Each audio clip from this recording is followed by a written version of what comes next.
그러면은, 다시 말하자면은, 인간의 마음이 병들게 되면, 정신이 병들게 되면은 신체의 병으로 올 수도 있고, 반대로 또 신체의 병이 정신을 괴롭히는 수도 있는 것인데, 이걸 자세히 과학적으로 연구해 온 것은 물론 앞으로 나올 알렉산더 박사나 이런 분들이 증명을 하셨지만은, 고대에서부터 서양은 이런 학설이 있어 온 것도 사실입니다. 예를 들면 히랍 시대의 유명한 철학자 플라톤은 무슨 말을 했냐 하면은, 히랍 시대는 철학자면서 의사면서 이론가면서 정치학자면서 이걸 다 겸해요. 고대의 철학자 플라토가 말하기를 오늘날에 와서도 정신과 신체를 분리하는 것은 말이 안 된다, 이런 소리를 했어요. 이 사람의 말이 오늘날에서 히랍 시대입니다. 오늘날 정신과 신체를 쪼개서 생각하는 사람들이 있는데, 이거는 말이 안 되는 소리라고 플라톤은 말하고 있습니다. 예, 그래서 그 당시 히랍 시대의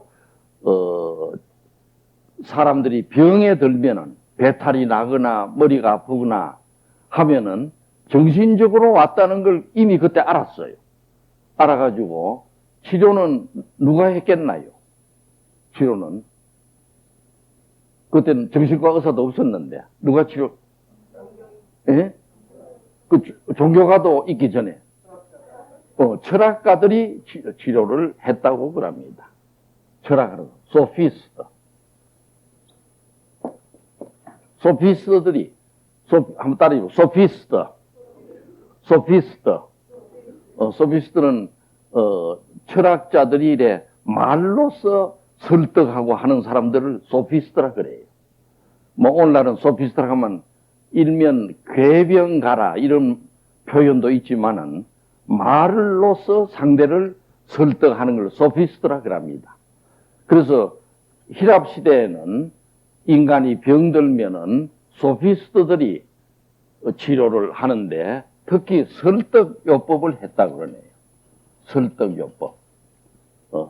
네가 뭐 이렇게 아프면 되나? 아프면 일도 못 나갈 거 아니냐? 막 이런 식으로 설득을 하고 나면 병이 낫는다. 이게 너무나 유명한 얘기지만은 예수님도 치료를 많이 하셨죠? 뭘로 가지고 치료했나요? 말로서 치료를 했습니다. 그런 성경에도 군데군데 나오는 바와 같아요. 말로서 어떤 병을 고쳤나요? 예? 문둥병도 고치고, 예? 절름발이도 고치고, 또, 안절뱅이, 그 다음에, 예? 그래가지고, 죽은 자도 또 살리내고 그랬죠? 그럼 문둥병자나 이런 것도 병이 나을지니라 하면 병이 나았죠? 그렇지 않나요? 예수님도 그래 했다는 기록이 남아있는데 이것도 일종의 정신치료라고 볼 수가 있습니다.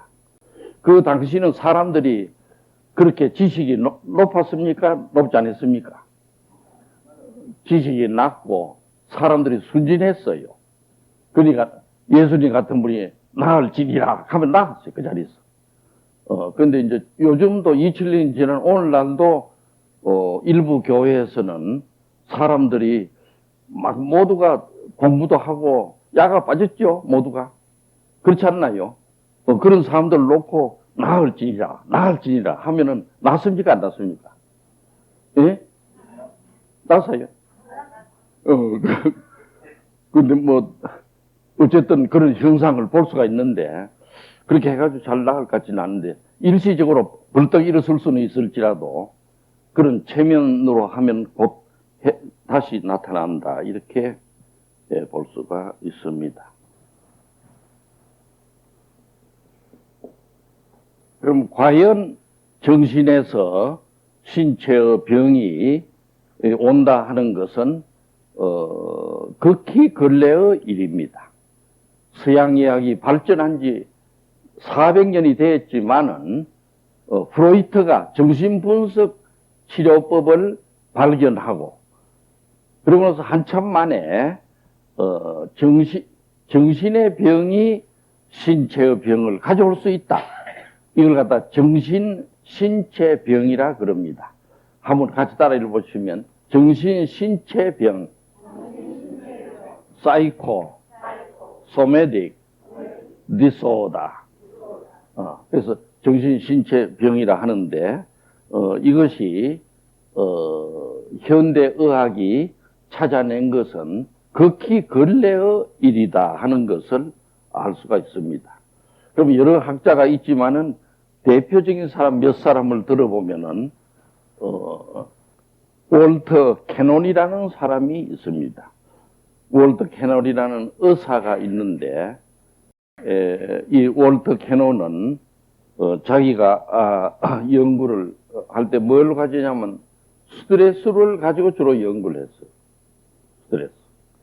그래서 말하자면 실험용 진화 이런 것을 가다 놓고는 계속 전기를 찢고 전기 자극을 주고 스트레스를 주었어. 스트레스를 주니까 일어나는 반응을 보고 했는데 결국은 이분이 알게 된 거는 일단 스트레스를 주면은 무엇이 일어나느냐? 바로 신체의 변화가 일어나요. 신체. 스트레스를 주면 바로 신체의 변화가 일어나는데 우리 인체에도 신경들이 와 있죠. 신경이 있죠. 신경이 무슨 신경이 있나요? 자율신경이 있고 또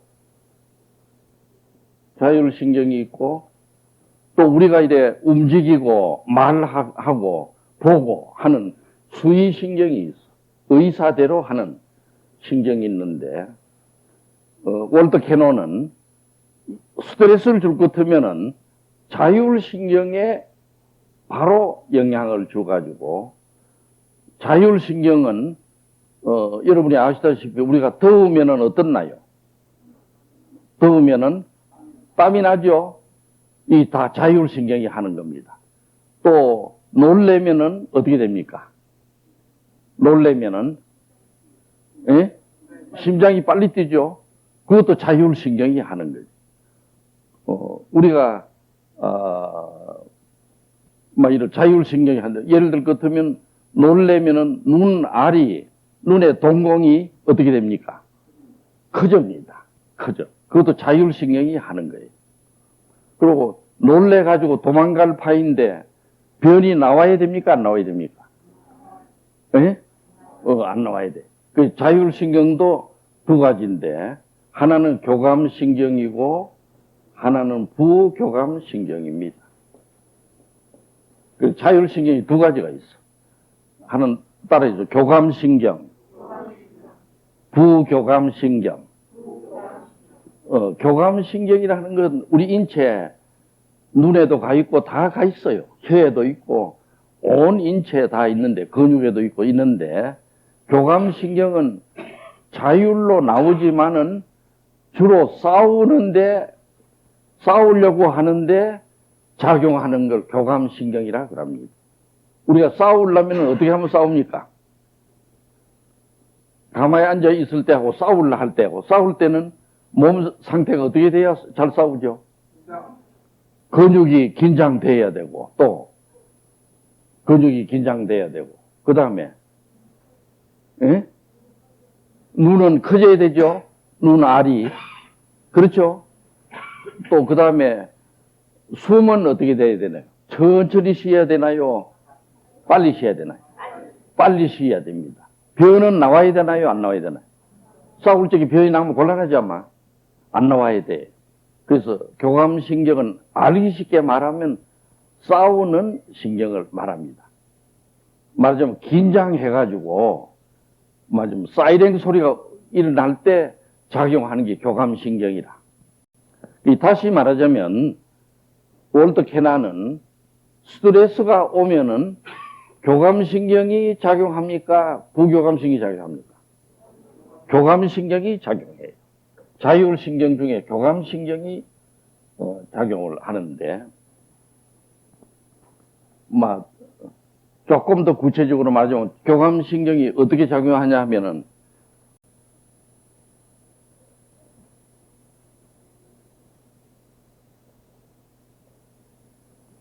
이 콩팥 있죠, 콩팥. 우리 배 오줌을 걸러내는 콩팥 있죠? 콩팥 옆에 부교감이라는 게 있어. 부교감이 아니라 부신이라고 있어, 부신. 그래서 신장에 붙어 있다 해가지고 부신. 한번 따라하죠, 부신. 부신이 여기 붙어 있는데 요 안에서 호르몬이 나옵니다. 부신에서 호르몬이 나와. 무슨 호르몬이 나오냐면 아드레날린이라는 게 나와요. 그러니까 우리가 흥분하거나 이러면은 바로 내에서 아이고 호랑이가 나왔구나. 바로 위에서 감지해가지고 밑으로 내려서 부신의 콩팥, 신장 옆에 있는 부신에 작용을 해가지고 아드레날린이라는 게 나옵니다. 그 여러분 아드레날린만 들어봤나요? 들어봤죠? 그 아드레날린이 혈중에 쭉 돌아다니게 돼. 쭉 돌아다니면 아까 얘기한 가슴을 막 뛰게 하고 눈은 커지고 싸울 수 있는 근육은 긴장되고 이런 게 작용하는 게 아드레날린입니다. 그래서 월터 케노는 정신적으로 놀랄 일이 있을 적에 신체적으로 아드레날린이 나와서 변화가 오더라 하는 것을 발표하고 이 사람 노벨상을 받았어요. 바로 이 발견 때문에 케노는 노벨상을 받게 된 것입니다. 그 다음에 헤롤드 월프라는 사람이 또 있어. 이 사람도 다 프로이트의 정신분석 책을 조금씩 읽어본 사람들이에요. 그 정신의 분석하는 걸 읽고, 그래 이제 의학자지만은 했는데, 이 헤롤드 월프는 특히 사람의 감정이 나면은, 감정이 생기면은 헤롤드 월프가 발견하기로는 바로 위장으로 간다. 바로 위장으로 간다 하는 것을 발견하고, 오늘날 보면은 거의 상식적인 얘기지만은 그 당시에 그런 얘기를 했는데, 특히 이 미워하는 정오감이 났을 적에는 이게 위장으로 바로 가가지고 위장 운동을 어떻게 하겠습니까? 위장 운동을 어떻게 할까요? 예? 운동을 막 빨리빨리 하도록 해가지고 설사가 난답니다. 설사. 그리고 감정이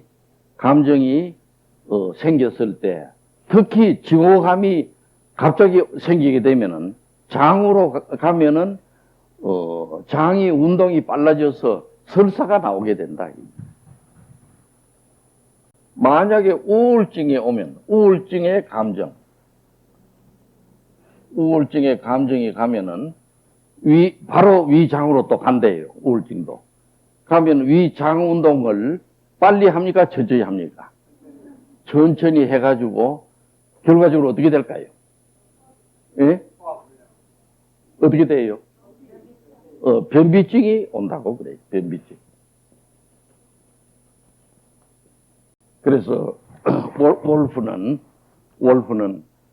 감정이 위장으로 갈 것 같으면은, 특히 미워하는 게 위장으로 들어가면은 설사를 일으키고, 우울증이 장으로 가면은 변비증이 온다 하는 걸 발견하게 된 것입니다. 뭐 그 외에도 한스 젤렌이 여러 그 사람들이 있습니다만은 그걸 다 뭐 얘기할 시간은 없고, 제일 우리가 잊어서 안 될 사람이 프랑스 알렉산더입니다. 세 번째, 프랑스 알렉산더.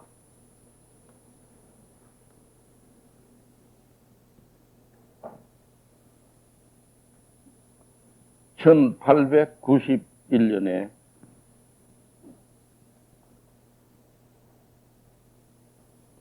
(1964) 그래서 프랑스 알렉산더는 원래 이 사람이 헝가리 사람이에요.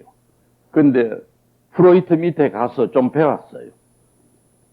배우다가 이 사람은 나치가 일어나고 하니까 그거 있다가는 큰일 나겠다 해가지고 미국으로 간 분이 프랑스 알렉산더입니다. 미국 어디로 갔다고 그랬죠? 시카고에 가가지고 시카고 정신분석학회를 만든 분이에요. 내가 미국에 잠깐 갔을 적에 이분의 명성을 듣고 워싱턴에서 이분 만나러 내가 시카고까지 기차를 타고 갔었어요. 가가지고 그때 갔더니 알렉산더 박사는 안 계시고 그 시카고 정신분석학회 부소장을 만나가지고 그 다방에 가서 한 2시간 얘기했습니다. 하고 돌아왔는데, 어쨌든 이 프랑스 알렉산더는 정신적인 요소가 신체의 병을 준다는 것에 대해서 아주 조직적으로 연구를 해가지고 여대에서 확립한 분이 알렉산더 박사다, 이렇게 말할 수가 있습니다. 이분이 큰 공헌을 한 거는 이 프로이트의 인간 정신을 프로이트는 무의식 이론으로 봤죠. 그렇죠? 맨 밑에는 무엇이 있나요? 예? 본능인 이드가 있습니다. 맨 위에는 뭐 있나요? 슈퍼이고 뭐이죠? 예? 양심이죠. 양심. 그럼 본능과 양심이 싸우면은 누가 중재합니까? 이고가 중재하죠. 이 세 가지 중에 어디가 제일 중요합니까? 이고가 제일 중요합니다. 다여 계시는 분은 아시다시피 본능은, 이드는 맨 밑바탕에서 어쨌든 욕심을 채우려고 하는 성질이 있습니다. 욕심을 채우자. 다시 말하자면 쾌락을 얻자 해가지고 이들을 갖다가 움직이는 법칙을 알렉산더는 쾌락 원칙이라고 명명했어요. 그건 알렉산더가 명칭을 한 겁니다. 이드가 본능이 추구하는 것은 어쨌든 쾌락을 얻자. 그 자리에서 쾌락.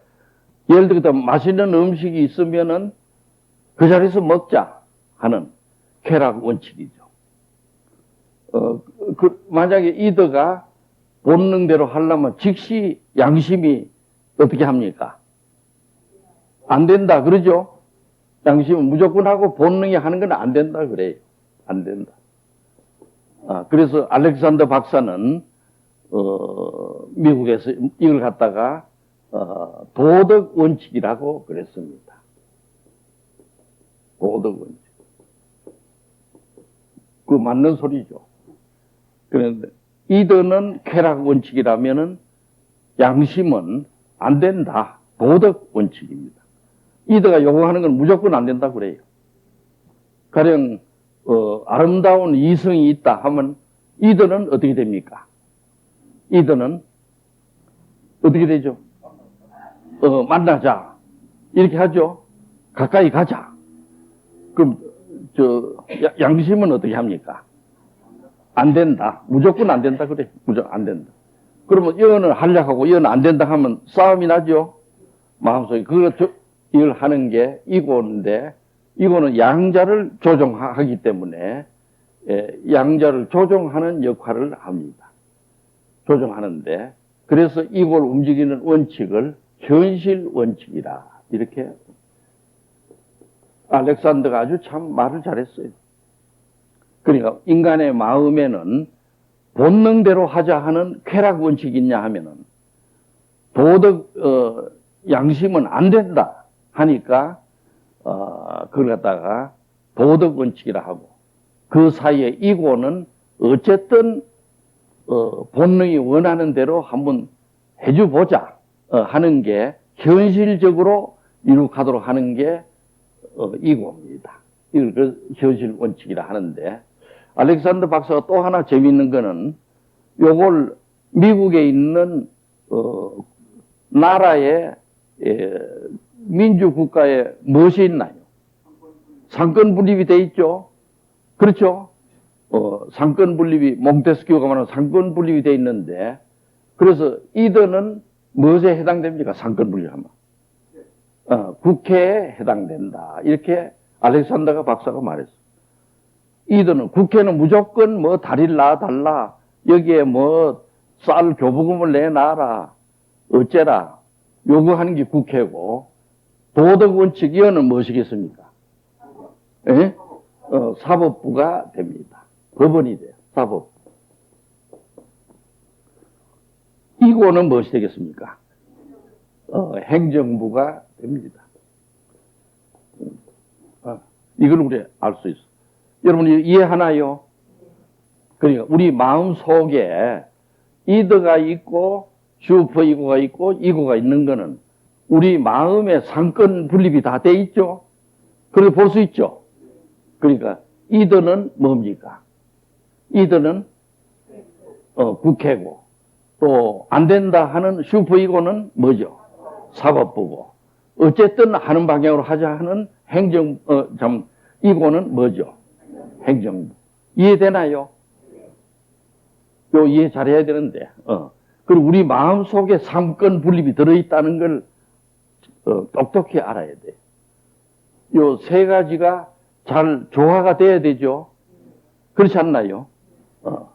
요걸 우리가 이걸 알렉산더 박사가 아주 기맥히게 설명을 한 부입니다. 그러면 이 세 가지 중에 어디가 제일 강해야 되나요? 예? 행정부가 제일 강해야 된다 하는 것도 알렉산더 박사의 이론에서 알 수가 있습니다.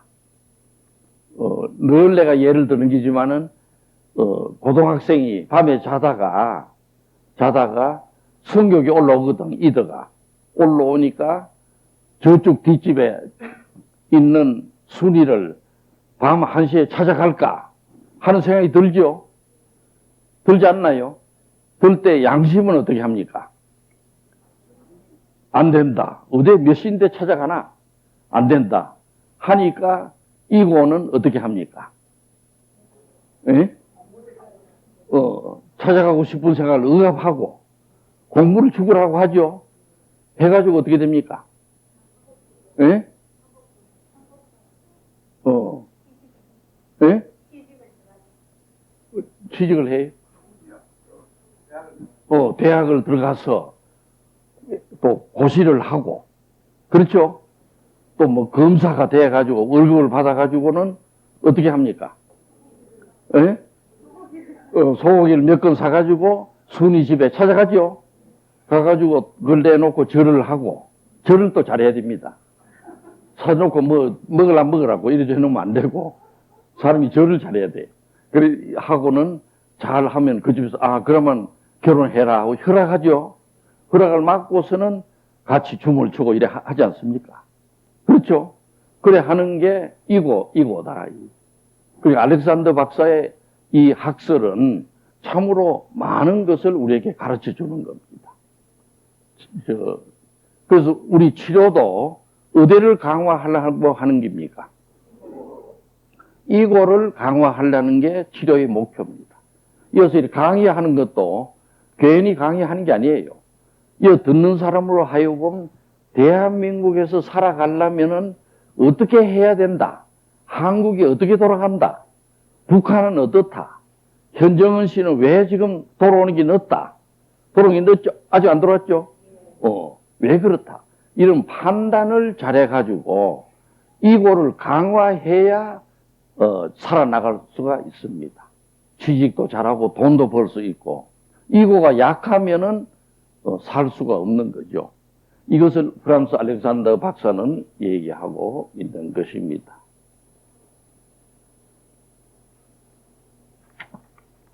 예, 여기서 알렉산더 박사 하나 첨부하는 거는 제일 중요한 게 이고라고 그랬고, 이고는 주로 현실적으로 당면하는 게 이거죠. 그렇죠? 그래, 현실적으로 살아나가는 게 이고의 역할입니다. 이고. 현실적으로 어떻게 행동해야 된다. 그 판단을 어떻게 합니까? 지 마음대로 판단하면 됩니까? 뭘로 판단하나요? 판단을 어떻게 하나요? 예? 판단을 어떻게 해야 됩니까? 논리적으로 판단해야 됩니다. 또 이성적으로 판단해야 되고 합리적으로 판단해야 돼요. 현실을 당면할 때 논리적으로 판단하고 reason, 이성적으로 판단하고 합리적으로 판단하는 훈련을 해야 이고가 강화되는 것입니다.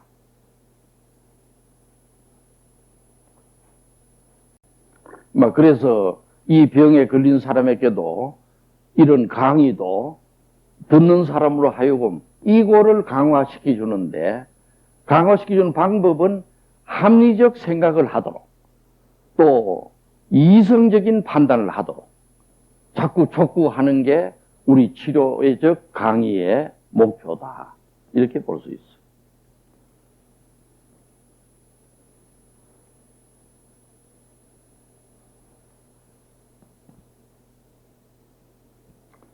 그러면 알렉산더 박사 말에 의하면은 욕망과 양심과 이고 중에서 제일 중요한 게 이고인데, 알렉산더 박사 말에 의하면 이 이고는 태어나자마자부터 발달하기 시작한다. 아주 유시에 태어나자마자부터 이고가 점점 발달한다. 이건 사실이고, 태어나자마자 애는 뭘 합니까? 뭘 할 줄 아나요? 젖을 빠는 것밖에 몰라요. 태어나자마자 애는 젖을 빠는 것밖에 모릅니다. 그러나 태어나자마자 애는 젖을 빨다가 차차 몇 달 지나면은 어머니가 계시는가 안 계시는가, 안 계시면 또 울고 하는 것도 발달하게 돼. 그래서 이고의 기능은 알렉산더 박사는 세 가지 작용으로 결정된다고 그랬어. 세 가지 작용.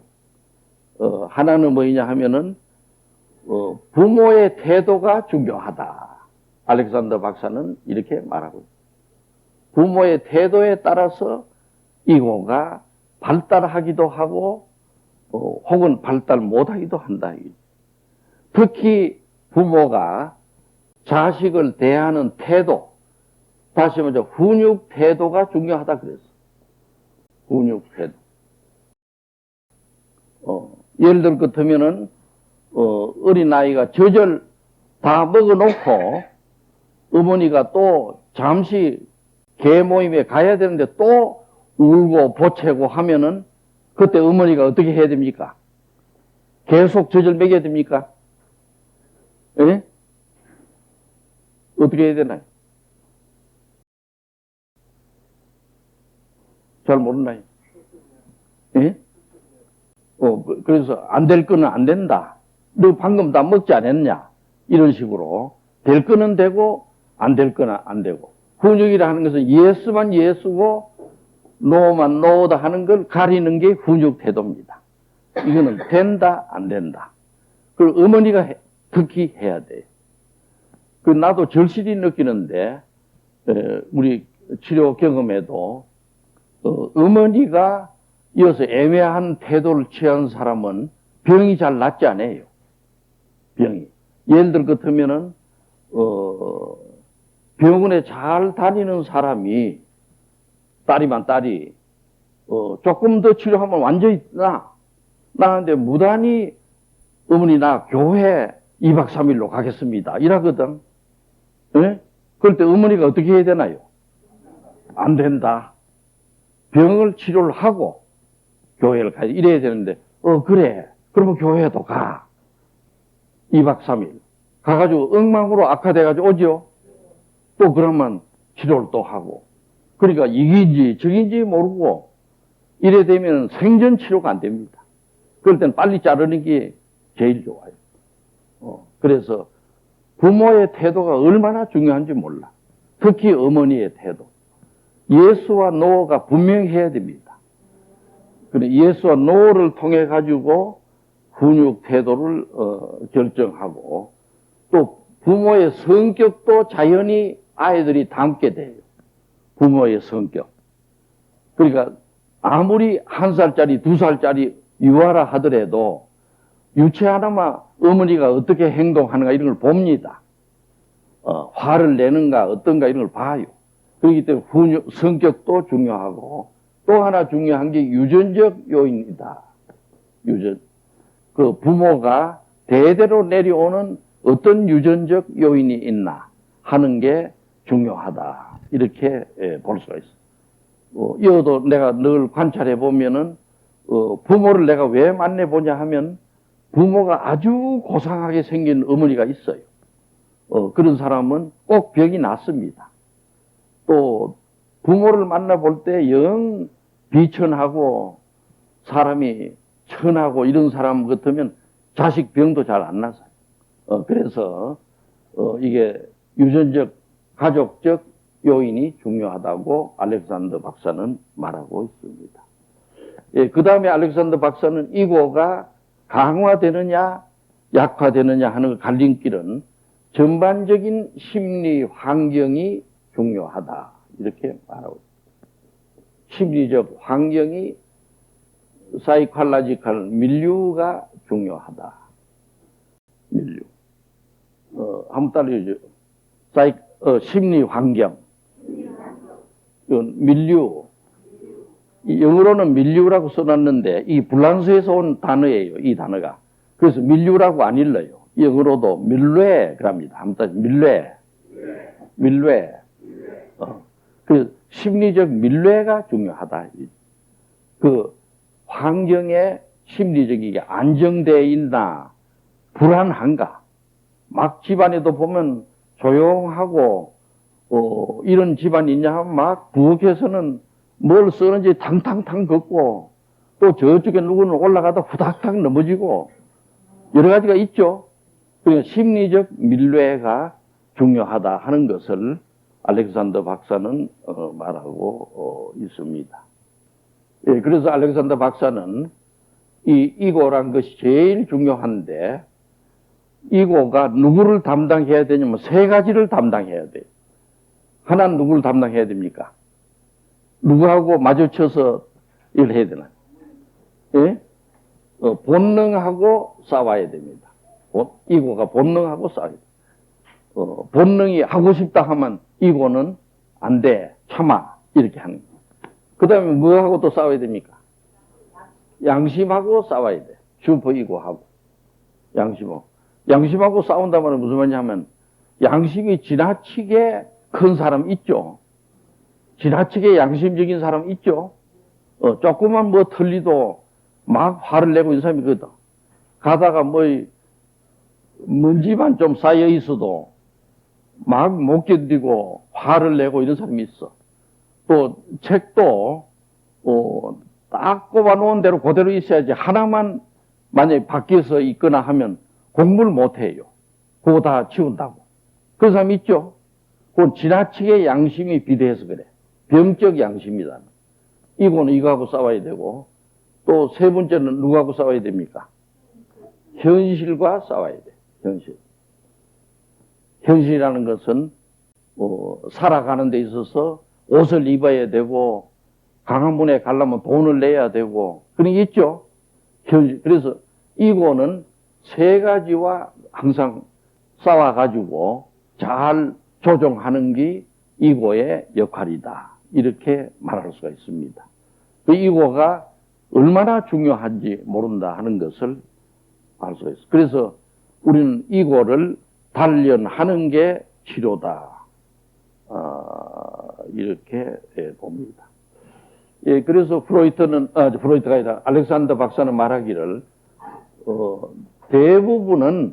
대부분은 이고가 자기 마음에 있는 욕심이나 양심이나 또 현실적으로 적응해 가는 걸 대개 사람들은 이고가 잘 처리한다고 그래요.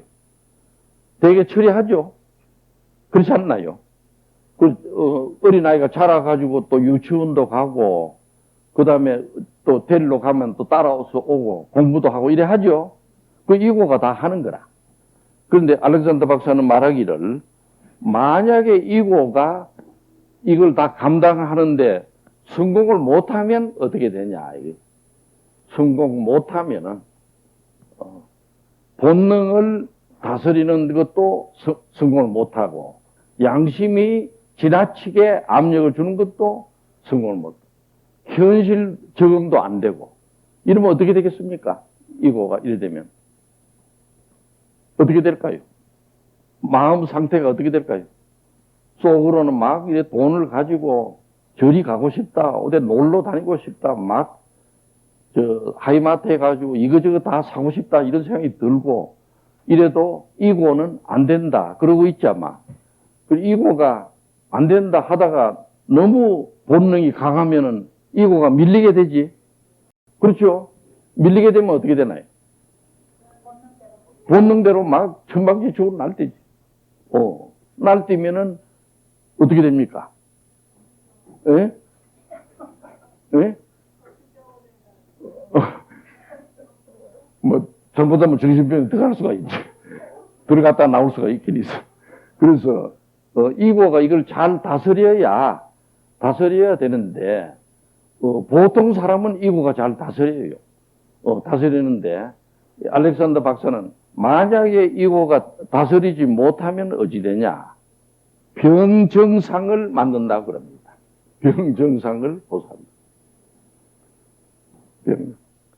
그래, 애따 모르겠다, 병이나 들어라 해가지고 병으로 빠져버리는 모양이다. 병으로. 다시 말하자면 불안하고 우울하고 이제 이런 상태에 빠져가지고 병에 막 빠져드는 게.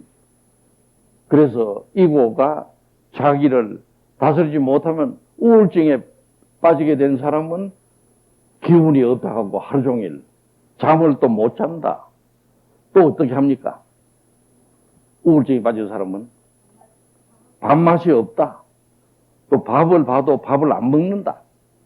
이런 현상이 나타난다. 다시 말하자면 이고가 이 세 가지를 잘못 다스리면은 병으로 빠져버린다. 이고가. 죽을 수는 없으니까 병으로 일단 빠진다. 병으로 빠져도 죽는 것보단 낫죠. 예? 그러니까 병으로 자기도 모르게 빠지는 것이다.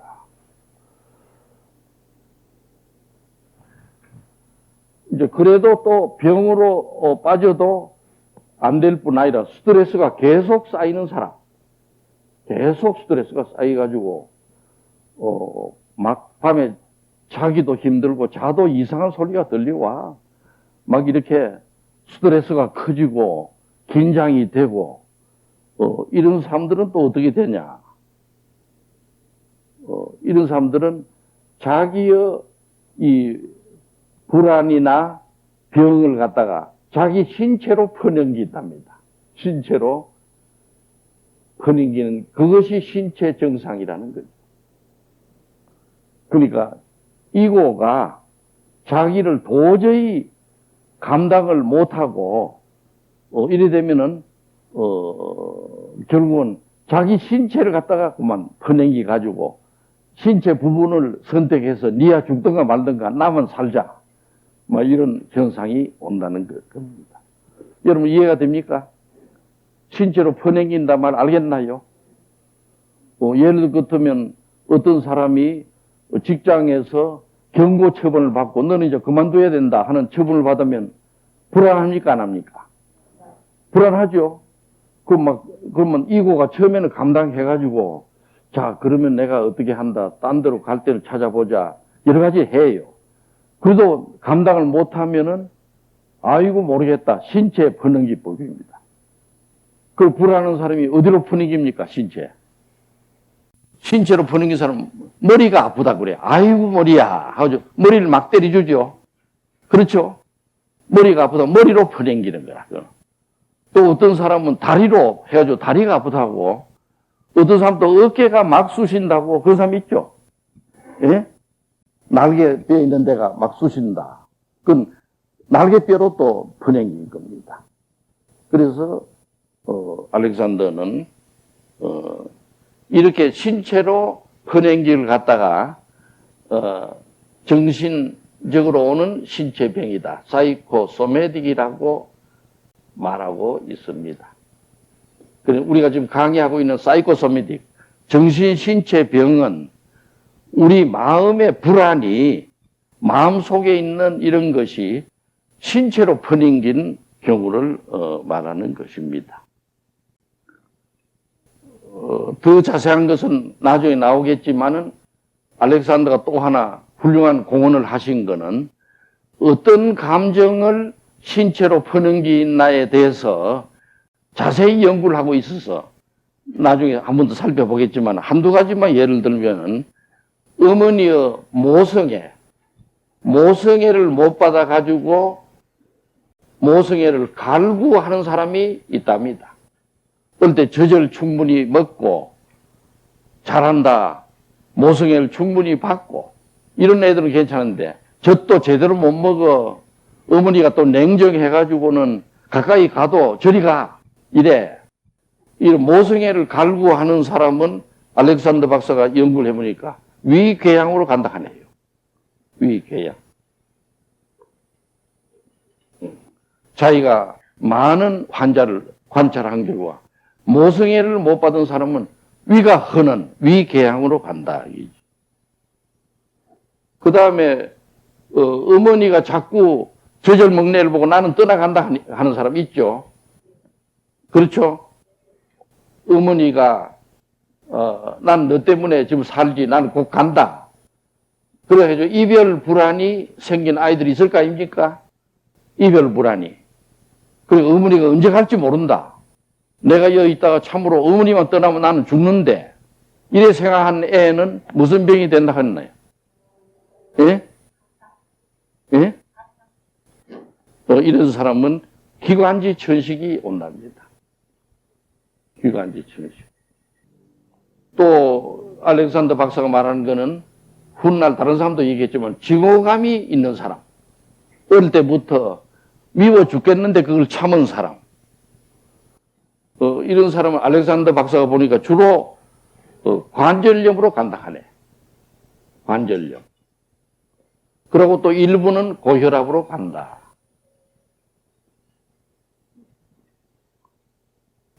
이런 것을 알렉산더 박사는 시카고에서 많은 환자들을 보고 얘기를 하고 있습니다. 알렉산더 박사의 이런 감정과 병이 오는 그런 걸 발표를 하자 그 후배들이 또 많이 발표를 해보니까 나는 이런 걸 봤다, 나는 이런 걸 봤다 하는 게 있는데 그건 좀 이따 설명을 더 해주겠습니다. 그래서 어쨌든 감정이나 마음속에 감당 못할 이고가 잘못된 거는 바로 신체로 퍼낸기 가지고 신체병을 가져온다.